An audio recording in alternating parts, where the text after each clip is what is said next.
Savior, no other Redeemer, no other lover, no other treasure like you we will ever find. In our lives here and in eternity, there is none like you, O Lord. Help us, Lord, to treasure you in our lives more than anyone and anything. Help us, Lord, to grow in knowing and loving you, to grow in knowing you as our gentle and loving Savior, and to love you in return for your love, and to grow, Lord, in a life of loving you and being devoted to you, life of obedience, life of holiness, life of intimacy with you. In your name, Lord Jesus, we pray. Amen. I want to share with you this morning ang shinare ko din na message sa mga Cambodians. Message na the Lord has impressed sa heart ko during our trip there. Actually, na-share ko na ito sa inyo more than 4 years ago, pero konti pa lang tayo noon during our online company Bible Fellowship. And I want to share its message once again sa atin ngayon. In 2010, a man named Forrest Fenn buried a treasure chest filled with gold, jewels, and artifacts worth over $1 million. He published a poem as a riddle for its location. As a result, thousands went on treasure hunts. Some quit their jobs and devoted their lives to finding the treasure. Tragically, at least 5 people died in searching for the treasure. In 2010, after 10 years, a man finally discovered it. But after the death of 5 people and the loss of lives the loss din ng mga opportunity ng iba because they have given up their lives in search for the treasure. If a real treasure really exists, what would you be willing to give up in order to have it? The Bible tells us about the greatest treasure of all. And if people risk their lives chasing uncertain earthly treasures, how much more should we be willing to joyfully give up everything, including our lives, in order to have that certain and eternal treasure? May tito ako na he also gave up everything in his life in order to search for a treasure that probably never existed. Sabi niya may mapa siya and he gave up everything sa kanyang life and tragically died without finding the treasure. But if a real treasure really exists, what would you be willing to give up in order to have it? The title of my message this morning is The Treasure Worth Our All. The Treasure Worth Our All, and it's from Matthew 13, verse 44. In the Bible, si Jesus Christ nagbigay siya ng maraming parables. Parables are stories, common stories, about simple subject which illustrate a deeper, profound spiritual lesson or truth. Someone defined parables as earthly stories with heavenly meaning. Sa Bible, si Jesus Christ nagbigay siya ng maraming mga parables. Some of them are long, like the Good Samaritan or the parable of the prodigal son. But there is a parable of Jesus that is contained in a single verse. It is found in Matthew 13:44. It is sometimes called the parable of the hidden treasure or the treasure hidden in the field. Sabi ng parable, the kingdom of heaven is like a treasure hidden in a field, which a man found and covered up. Then in his joy, he goes and sells all that he has in order to buy that field. The parable tells us 3 things. It first tells us about the discovery. The second, it tells us about the delight. Thirdly, it tells us the delight of the finder. And thirdly, it tells us about his decision, the discovery, the delight, the decision. Let's look at first the discovery. The kingdom of heaven is like treasure hidden in a field, which a man found and covered up. Sa ancient Palestine, it was common for people to bury their valuable possessions because probably malayo ang mga banks to safeguard their valuables. And at the same time, ang mga magnanakaw, they can, if if your valuable is in your home and not hidden, madaling manakaw, madaling makuha. In small villages, robbers can simply take them if they are just there in your home. And so burying their treasure in a field sometimes provide the best security. Sa parable natin, may isang tao who found a treasure hidden by someone else. Maybe the man was a farmer plowing the field and uncovering the hidden treasure, or maybe he was just a passerby who saw in the field something which no one else had noticed before. We do not know kung ano talaga ang nangyari, but we are told that he discovered the treasure hidden in the field. Na-discover niya, nakita niya. And immediately, he assessed the treasure and determined that it was of great value. And so he covered it up so that no one will see it. That is his discovery. Second is his delight. His delight. Then in his joy, do not miss that little phrase in the parable, in his joy. Nilagay talaga dyan na masaya siyang umuwi sa bahay nila. By assessing its value, the man came to delight in the treasure. The man came to love the treasure. He went to his home rejoicing, even though he was about to make a radical, life-changing sacrifice, a sacrifice of his life, the sacrifice of his life. But as he was about to do it, he was all the while rejoicing. The delight, thirdly, led to the decision, which was very radical, very life-changing. Sabi ng parable natin, he goes and sells all that he has and buys that field. Binenta niya lahat. What was the man's decision? To sell all that he has and buy the field. Sabi ng passage natin, all that he has, hindi kung ano lang mga leftovers sa life niya, ito, hindi ko na ginagamit to. Siguro, magandang ibenta ito. He sold everything he has valued before, binenta niya in order to buy that field. He assessed the value of the treasure in the field and said, this is worth a fortune, and this is worth more than everything I have. And so, in his joy, he goes and sells all that he has and buys that field. He sold everything he has, our passage says. Binenta niya ang kanyang bahay, kanyang refrigerator, kanyang TV, kanyang rice cooker, kanyang wedding ring, lahat. All that he has, including ang mga ambition niya sa buhay. This passage says, everything he has in order to buy the field where the treasure is. The discovery, the delight, and the decision. Jesus said, this is the kingdom of heaven. Ito ang kingdom of heaven. This describes the person's entrance into the kingdom of God. Does it not? This describes a person's salvation through his discovery of the Lord Jesus Christ. The kingdom of heaven is not about going to church on Sundays, attending fellowships, reading our Bibles, spending time in prayer.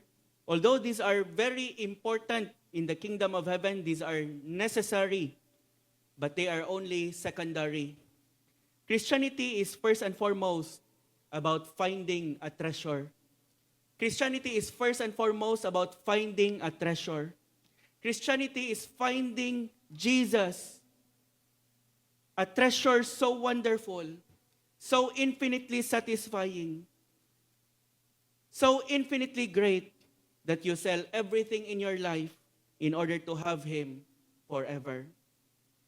Like the hidden treasure in the parable, Jesus and salvation through Him are hidden from the eyes of many.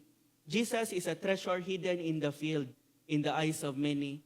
He is hidden from our eyes until God, through the Holy Spirit, opened our eyes to behold the beauty of Christ so that we embrace Him in our lives as our soul's ultimate treasure.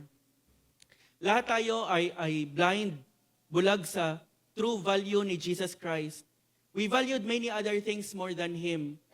But when the Holy Spirit opened our eyes and made us born again, we see Jesus as a treasure of infinite value, of infinite worth that we were willing to give up everything in our lives in order to have Him.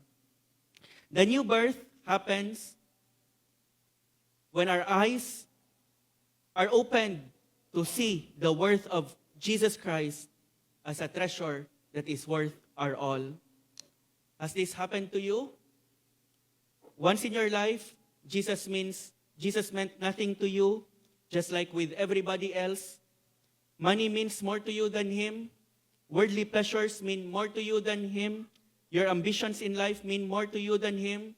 Basketball, mobile games, gadgets, movie marathon, families, friends, the list goes on and on and on. Iba lang probably sa iyo, sa seatmate mo, but the list goes on and on. They are more preferable to you than to Him. But suddenly, by a miracle done by God in your heart, your eyes were opened to see Jesus, and you find in Him a treasure so wonderful, so desirable, so satisfying, that you were not just willing, but joyfully willing. I would like to emphasize that term, joyfully willing to give up everything in order to have Him. Has this happened to you, my dear brothers and sisters and friends? Previously, Jesus, the Bible, prayer, mga worship, gathering, mga spiritual gatherings, boring. But when the Holy Spirit opened your eyes to make the discovery that Jesus is the best, you embrace Jesus as your ultimate treasure. Suddenly, Jesus meant all the world to you. You would not trade Him for anything. And you are willing, joyfully willing, to trade everything in your life in order to have Him and to have more of Him. Has this happened to you? Were your eyes open to see Jesus already as the treasure of your soul, that you would not give Him up for anything in this world? Or perhaps the better question for many of you is this still true with you? Is this still true with you? Is He still your greatest treasure in life? Probably, ang tao sa parable, he really valued his possessions. He really valued his house. He really valued his money. Really valued his ranking in some mobile games. He really valued his possessions. But suddenly, he really valued his followers sa Facebook, sa Instagram. But then suddenly, these things became to him as nothing. Nothing, zero value, worthless when compared to the Lord Jesus Christ. And in giving them all up for the hidden treasure, he is still rejoicing. He is still rejoicing. This is because of the superior worth, the superior value of the treasure. He sold everything in order to buy that field. Many are not willing to give up everything for Christ because they have not seen Him as a treasure worth their all. They have not seen how great and awesome and satisfying a treasure He is. But for those whose eyes of faith were opened to see Him for who He really is, they are willing to give up everything in order to have Him. Others may call that sacrifice, but the man had another term for it. He called it joy. He called it joy. In his joy, he goes and sells everything he has in order to buy that field. Ang value at ang worth ng treasure is seen not just in the sacrifice the man is willing to make in order to have it, but also in his joy, in the joy that he had while making that sacrifice. In the same way, ang value ni Jesus, the value of Jesus shines in what we are willing to give up in order to have Him and experience Him and have more of Him in our lives. But His value and worth shines even more when we are still rejoicing in giving them all up in order to have Him and have more of Him. One person stated it this way. He said, God is most glorified in us when we are most satisfied in Him. God's value, His worth, shines more in our lives when we are so satisfied in Him, we are willing to give up anything to have Him and have more of Him. When you are so satisfied in Jesus that you are willing to give up everything in life to have Him and have more of Him, He is magnified. He is exalted. He is glorified. If the man joylessly and reluctantly sold what he had in order to obtain the treasure is not honored. God is not honored when Christians serve Him merely out of duty. Just because He is God, and as Christians, we have to serve Him, we have to love Him, we have to do self-denial in order to follow Him. Duty does not honor Christ. It is our joy in Him that honors Him. The worth of the treasure is magnified by how much you are willing to joyfully give up in order to have it.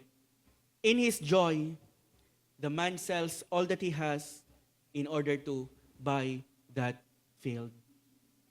The man who discovered the treasure made radical decisions. He sold his house, he sold his television, he sold his wedding ring, he sold his wife, he sold his children. Did he? Because the verse says, all that he has. Maybe not in the parable, he did not sell his family. But a person who finds Jesus as a treasure will really be willing to sell everything. Yes, and even his own life in order to have the treasure. There is a story of a martyr who, before he was executed, his wife and his children, 11 of them, were made to kneel before him and to ask him not to leave them, to give up Christ instead of dying and leaving them. And this is what he said. He replied to them with tears in his eyes. He said, I love you, and as God knows, I will do everything in order to be with you and stay with you and care for you, but I cannot give up Christ. I cannot give up Christ. Throughout the history of Christianity, did he sell his family, even his own life? Throughout the history of Christianity, this was the experience of many Christians. After seeing the beauty of Jesus, joyfully giving up everything in order to have Him. I already told the stories renowned. In a time of heavy persecution in China, si Christiana Chai, he became a faithful follower of Christ. She told her story in her autobiography, Queen of the Dark Chamber. She experienced great persecutions as a result of her faith. Despite the suffering she endured, many came to know the Lord through her life. Christiana Chai was born into a wealthy home in China. While attending a high school run by Christian missionaries, Christiana Chai came to Christ. Her Buddhist family reacted to her conversion with extreme anger. Pinunit nila ang kanyang Bible and threw the pieces into her face. But she did not give up Christ. She was willing to let go of her family and her inheritance in order to have Jesus. Eventually, how did she do it? Did she do it sad, reluctantly? Eventually, ang kanyang kapatid, ang kanyang brother, asked her about Christianity. He wants to become a follower of Christ as well. Do you know the reason why? Some of you already know the reason why. The reason her brother gave was simple. Her brother said, you seem much happier than you used to be. You seem much happier than you used to be.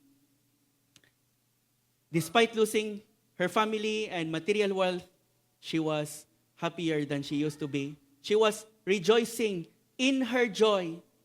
She is willing to let go of everything she has in order to have that treasure, the treasure of Jesus. This joyful sacrifice glorifies Christ and even attracts unbelievers. Do not get me wrong, my beloved brothers and sisters. Salvation is free. If you are here, you simply repent of your sins and believe in Jesus Christ as your Savior and Lord. Embrace Him in your life. Salvation is yours. It is full and free, purchased by the Lord Jesus Christ on the cross. But true faith is treasuring Christ above anyone and anything. That is true faith. It is not just in the mind, but it is embracing Jesus Christ as your Lord, Savior, and treasure. Following Christ requires us to give up our sin and many other things we once loved and treasured in order to have Him and have more of Him. And if we truly love Jesus, we are willing to do it.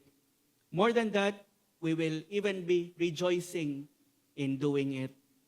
Jesus said, if any man wants to follow me, let him deny himself, take up his cross, and follow me. Jesus Christ calls us to a life of self-denial, but not ultimate self-denial. There is no ultimate self-denial in the Christian life. The Christian life is denying yourself everything that keeps you from having your real treasure. The Christian life is deny yourself everything that comes between you and the ever-living, ever-satisfying Christ. Deny yourself everything that comes between you and the treasure that is the self-denial of the Christian life. If any man wants to come after me, let him deny himself, take up his cross, and follow me.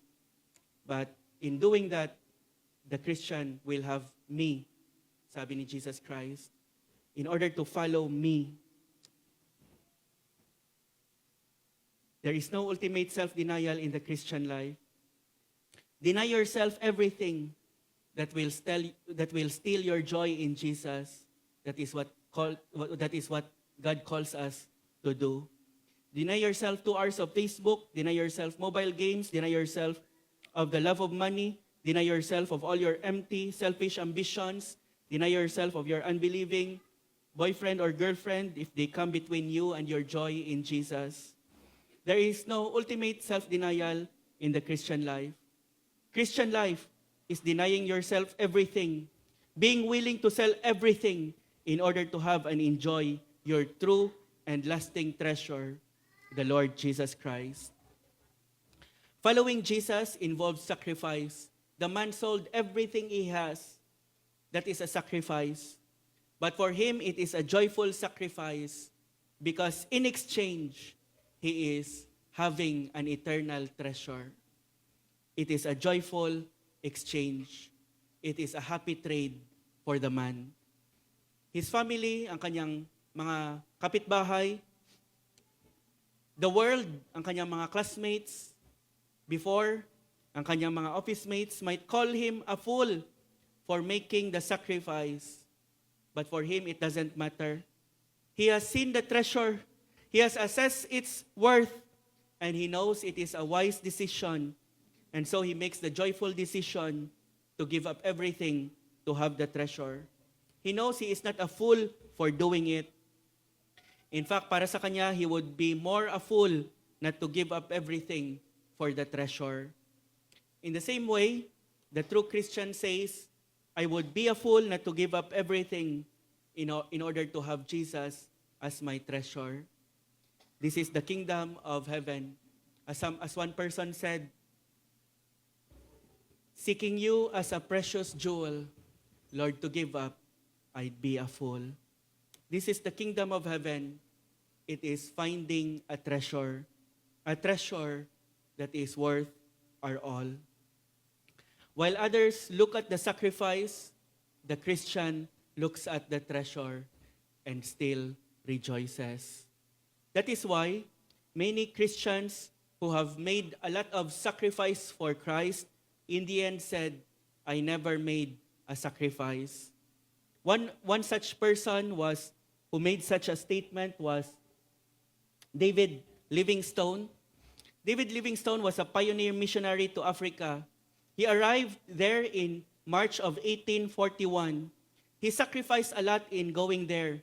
He went there with one purpose in his mind and in his heart, bring the gospel to the dark land of Africa. And for that, he paid a great price. In the end, he suffered a total of 27 illnesses. He ended up with a badly damaged health and body. Isa sa kanyang mga arm, it hung useless as a result of being mauled by a lion early on in his ministry. Sabi niya, when he gave a lecture to the students in Cambridge, sabi niya, "For my own part, I have never ceased to rejoice." Take note of that term. I have never ceased to rejoice that God had appointed me to such an office. People talk of sacrifice I have made in spending so much of my life in Africa. Is that a sacrifice which brings its own blessed reward? Another term for happy or joy, blessed reward. And a bright hope of a glorious destiny hereafter.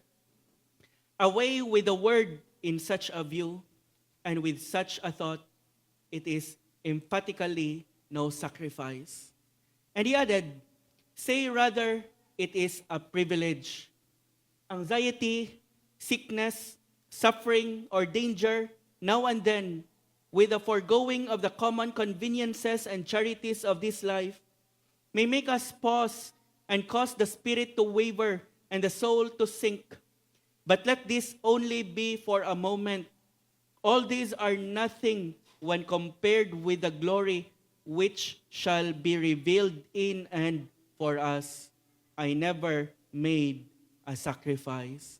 I never made a sacrifice. It was a joyful sacrifice. And so that in the end, they can say, I never made a sacrifice. A year before, he died in 1873. He wrote in his journal sa kanyang 59th birthday, a year before he died. Sabi niya, my birthday, my Jesus, my King, my life, my all, I again dedicate my whole self to Thee. My all, my treasure, I again dedicate my whole self to Thee. He has found his treasure, and though he has sold everything, including his health, his wealth, his comfort, it was well worth it para sa kanya because he has found his Jesus, his King, his life, his all in all. Another person who testified to the greatness of the treasure was Hudson Taylor. Many of you know him. If you do not know him yet, I encourage you to read his short biography, very short lang. It's entitled Retrospect. You can get it for free online sa Amazon and sa Kindle. You read his life, short biography lang yan, the retrospect. Mas malaki ang The Spiritual Secrets of Hudson Taylor. Mas maikli lang yung retrospect. But nandun yung life niya. Siya mismo, autobiography niya yon. He buried 4 out of his 8 children in the mission field. His beloved wife, Maria, died in 1870 of cholera at the age of 33 while they were serving in China.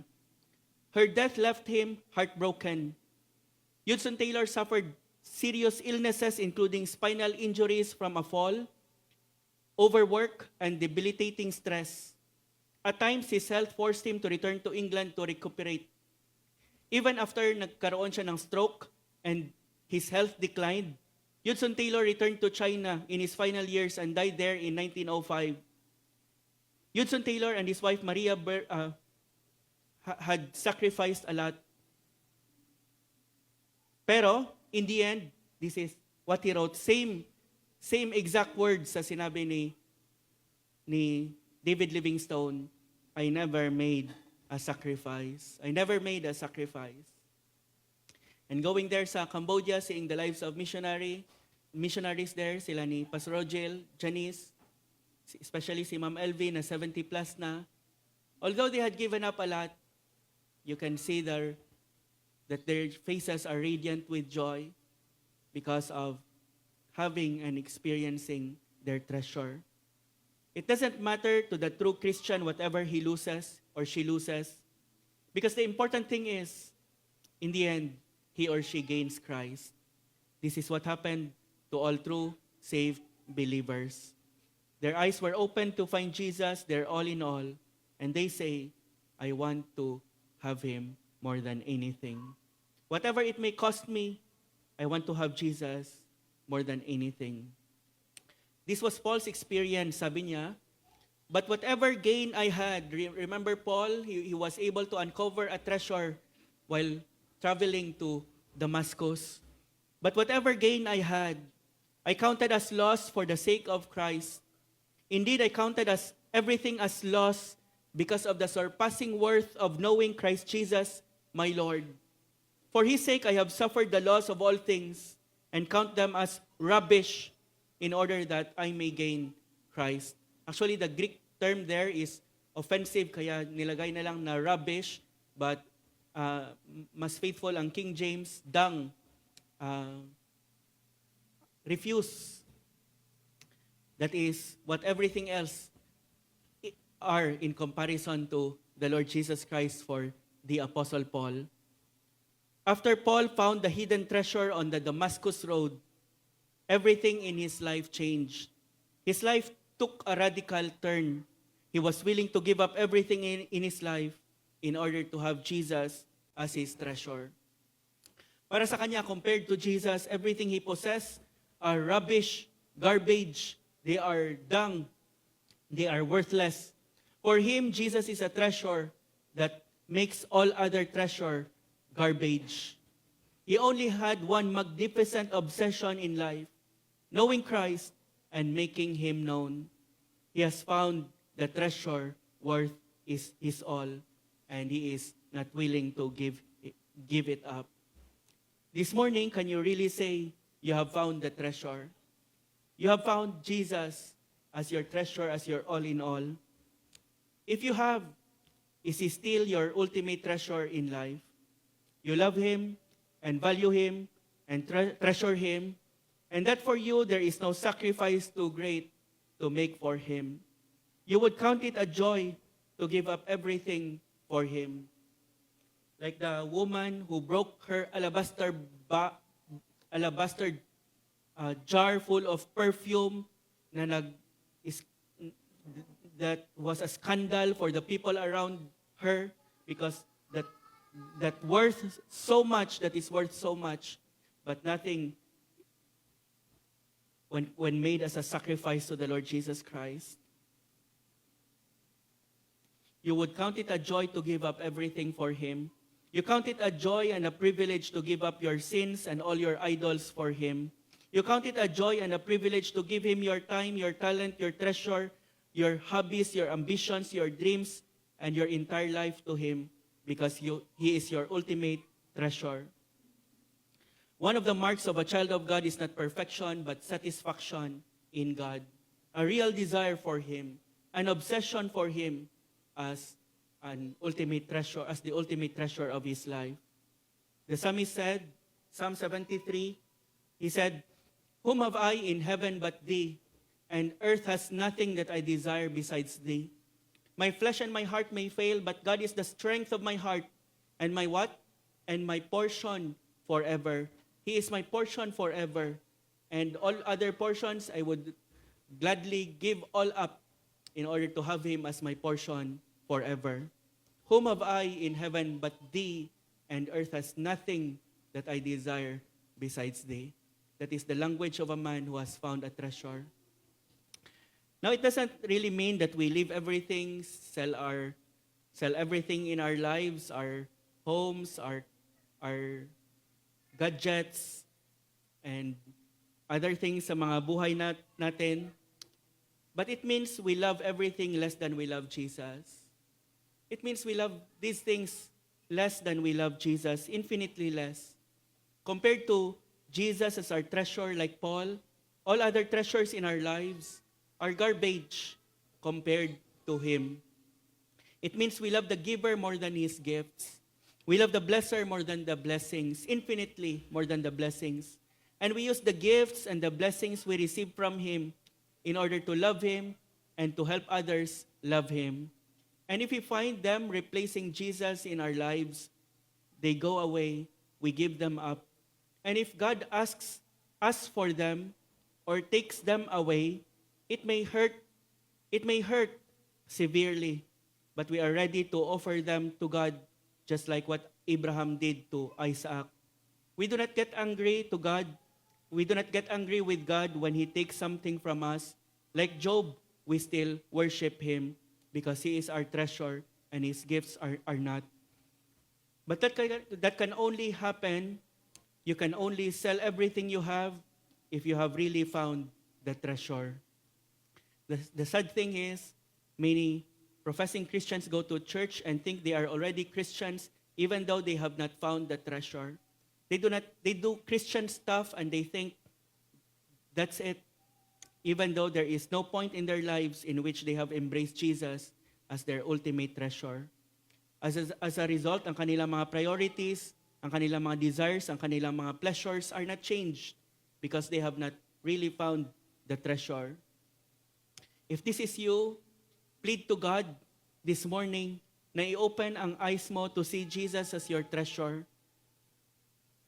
It is the work of the Holy Spirit to open your eyes to see Jesus as the greatest treasure you can ever have.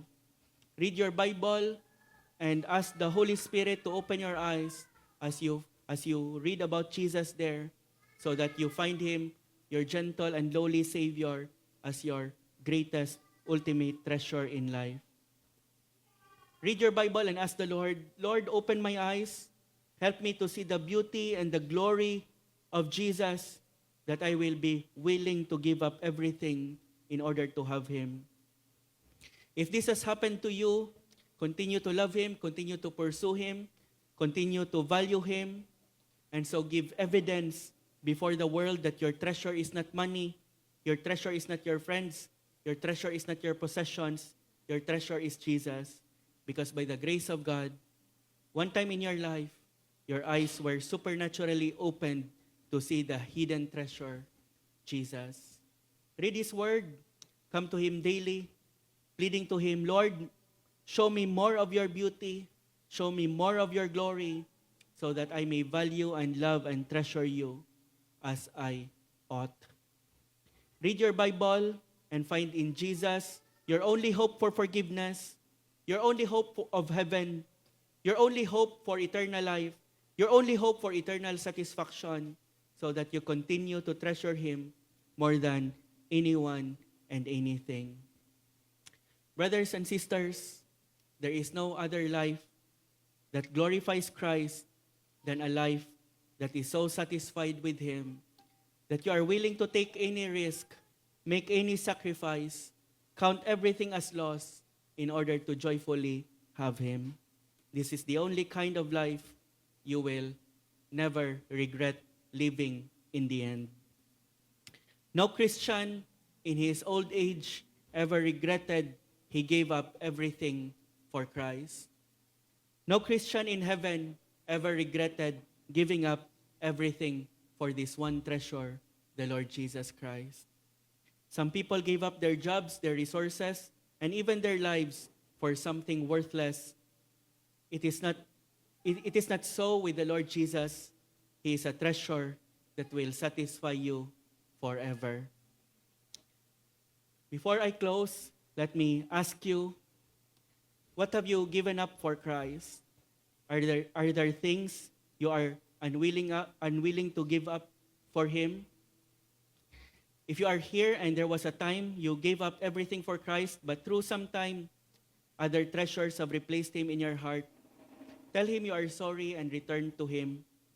Remember when you first came to know the Lord, you were totally sold out for Him. You are willing to sell everything in order to have Him. Ask the Lord to make you that kind of person once again. Evaluate your treasure. What do you treasure most in life? If it is not Jesus, I urge you, do not hesitate to sell all in order to have Him. Jesus died not only to save you, Jesus died so that He can be your eternal and all-satisfying treasure. Let's pray individually and talk to the Lord in response sa mga narinig natin. If you are here and Jesus Christ has never been your treasure, perhaps you go to church because you feel you have to, you do Christian stuff, but really He is not your treasure. God has not opened your eyes yet to see Jesus for who He really is, so that you embraced Him by faith and you were willing to sell everything in order to have Him. Oh, may this morning you would come to the Lord Jesus Christ, embrace Him as your Savior, as your Lord, who died not only to save you, but to be your eternal, all-satisfying treasure.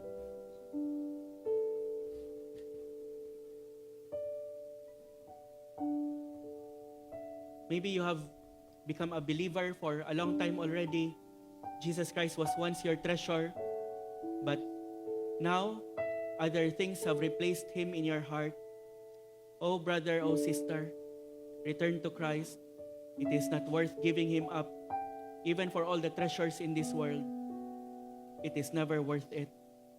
Come to Christ. Repent of the sin of replacing Him for other things. Ask Him, Lord, help me to make you my treasure once again.